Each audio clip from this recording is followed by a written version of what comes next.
kami merumuskan membuat peta jalan hilirisasi. Dan ini banyak negara-negara maju yang tidak setuju dengan peta hilirisasi, karena mereka tahu betul keunggulan komparatif Indonesia. Bismillahirrahmanirrahim. Assalamualaikum warahmatullahi wabarakatuh. Shalom, Om Swastiastu, Namo Buddhaya, salam kebajikan. Yang saya hormati Yang Mulia Pak Dubes Prancis dan seluruh Dubes yang hadir pada kesempatan acara hari ini. Yang saya hormati teman-teman dari Komisi 12 yang sempat hadir, Pak Dirut PLN yang lagi top pada pagi hari ini. Sebenarnya acara hari ini kita adalah bagian dari korban by design yang dilakukan oleh Dirut PLN.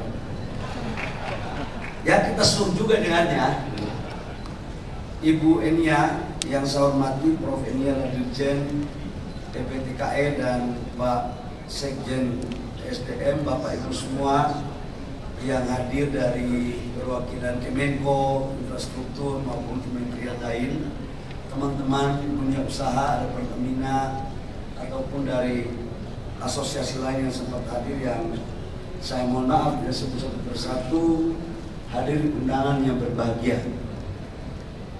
Pertama, karena ini masih dalam suasana hari raya, izinkan saya mewakili teman-teman dari Kementerian SDM mengucapkan minal aizin wal faizin, mohon maaf lahir batin apabila ada dalam proses perjalanan dalam kurun waktu selama kita berinteraksi ada yang kurang berkenan, tolong kami dimaafkan.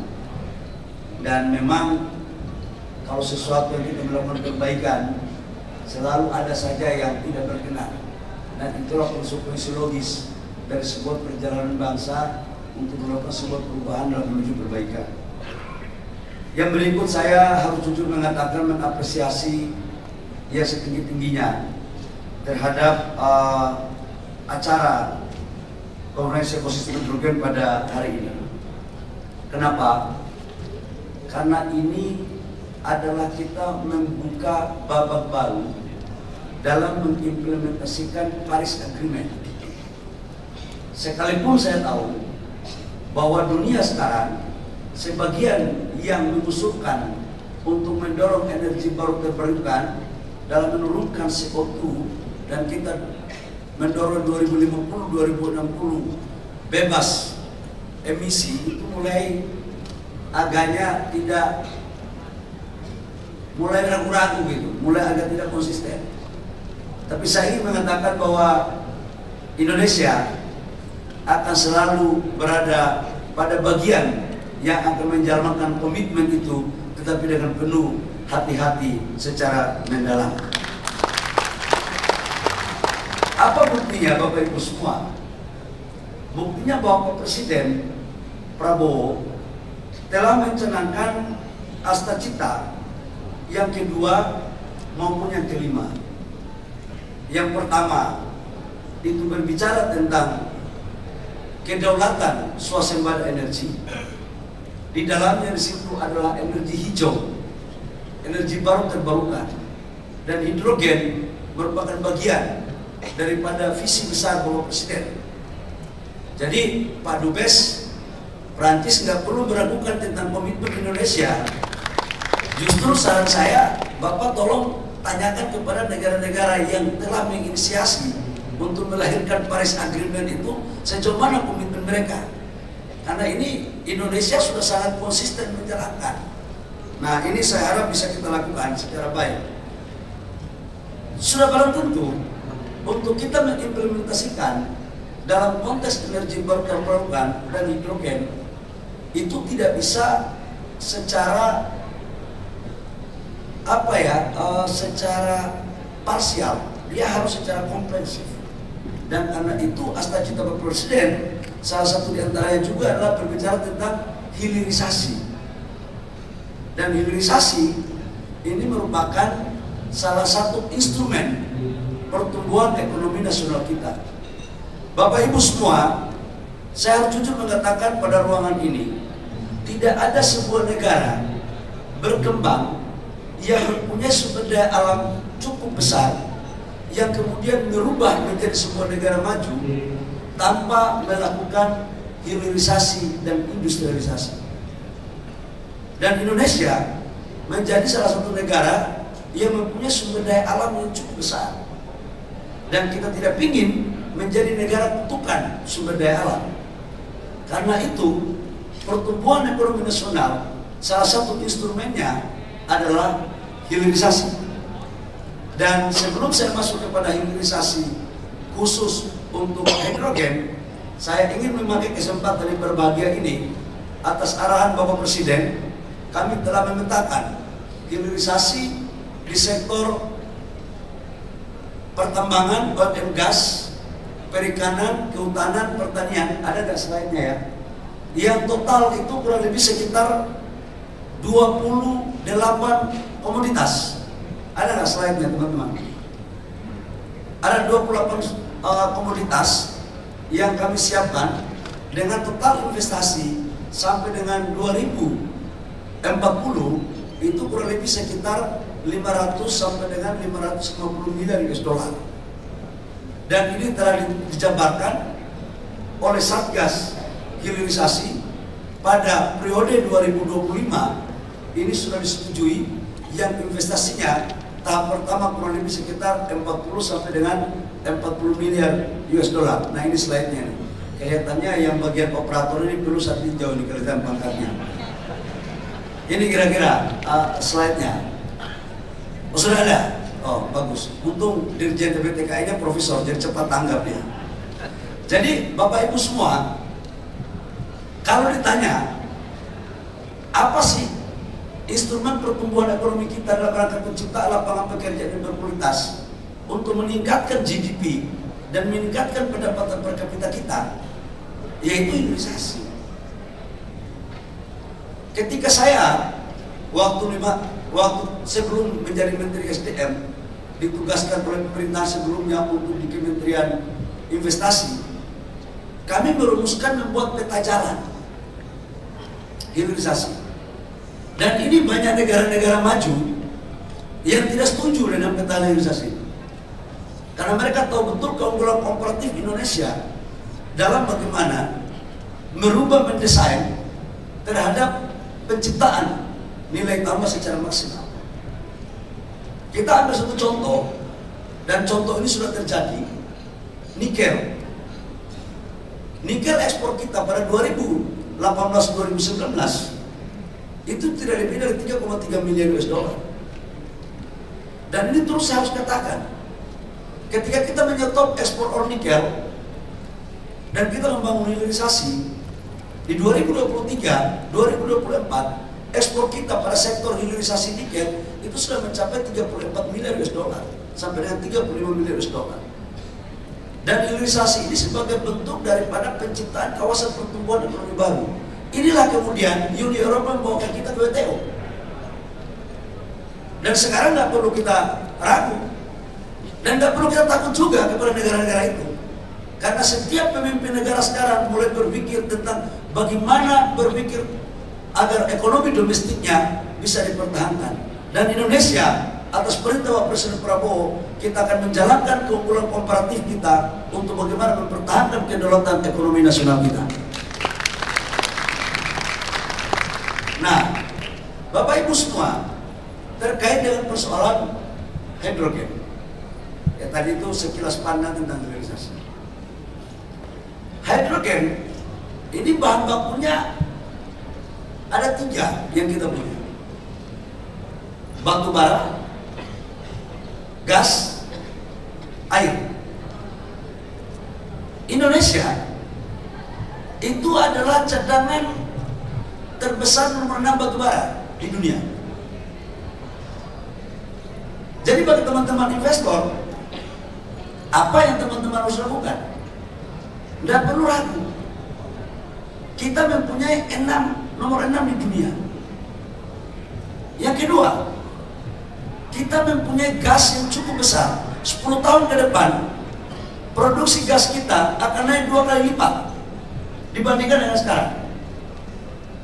Dan saya akan mendorong untuk sumur-sumur gas baru akan lebih diprioritaskan kepada market dalam negeri dan hilirisasi, termasuk hidrogen.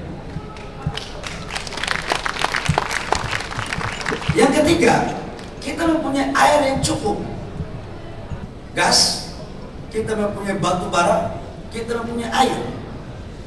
Karena hidrogen ini adalah energi hijau, untuk melakukan prosesi itu juga harus membutuhkan energi baru terbarukan. Indonesia pun punya, kita punya semua. Kita punya matahari, kita punya angin, kita punya air. Bahkan kita punya air itu 3.600 gigawatt. Dan kalau ini mampu kita lakukan Bapak Ibu semua, ini akan mampu menciptakan lapangan pekerjaan kurang lebih sekitar 300.000 dan bisa mendatangkan devisa kurang lebih sekitar 70 miliar US dollar. Ini adalah sebuah langkah-langkah yang menurut saya sangat tepat acara ini diadakan pada hari ini.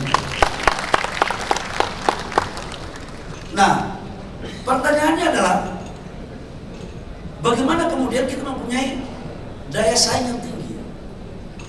Ini relevan ketika Amerika membuat kebijakan untuk menaikkan tarif perdagangan.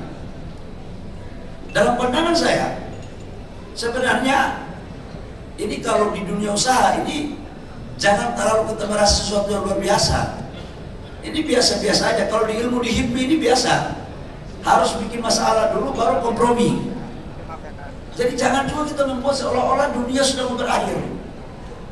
Ini bagian strategi dagang aja. Dan ini membuktikan kepada kita bahwa sekarang blok pada sebuah kawasan tidak lagi menjadi sesuatu yang kita percaya secara ansih. Hampir semua negara sekarang berpikir tentang bagaimana kedaulatan negaranya masing-masing. Nah, dalam perspektif Indonesia, kita mempunyai keunggulan komparatif terhadap energi hijau yang kemudian bisa kita penetrasi kepada pasar dimanapun, Eropa, Amerika, di mana aja. Karena kita saling membutuhkan.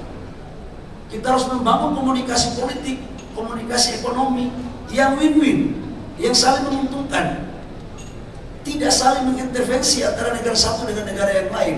Disinilah hakikat keberadaan sebuah negara, untuk saling menghargai antara satu dengan yang lain.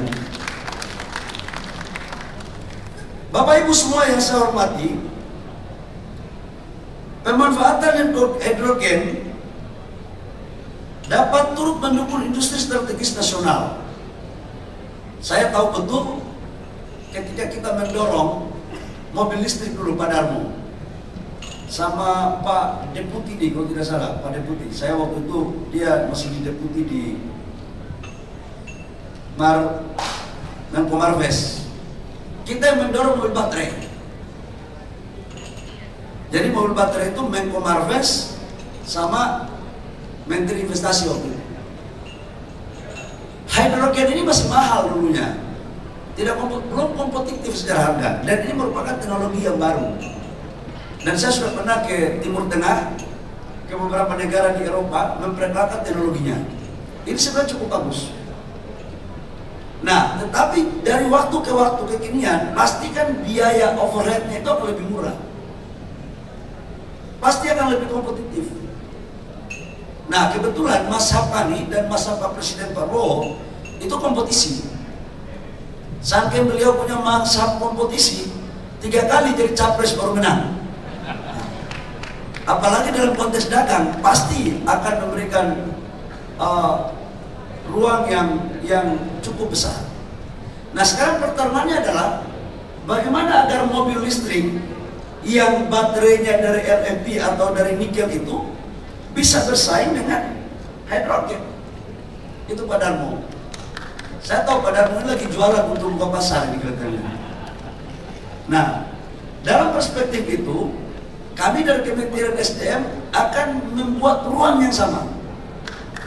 Nanti Ibu Enia tolong dibuatkan regulasinya yang baik, tapi dengan harga juga yang lebih baik.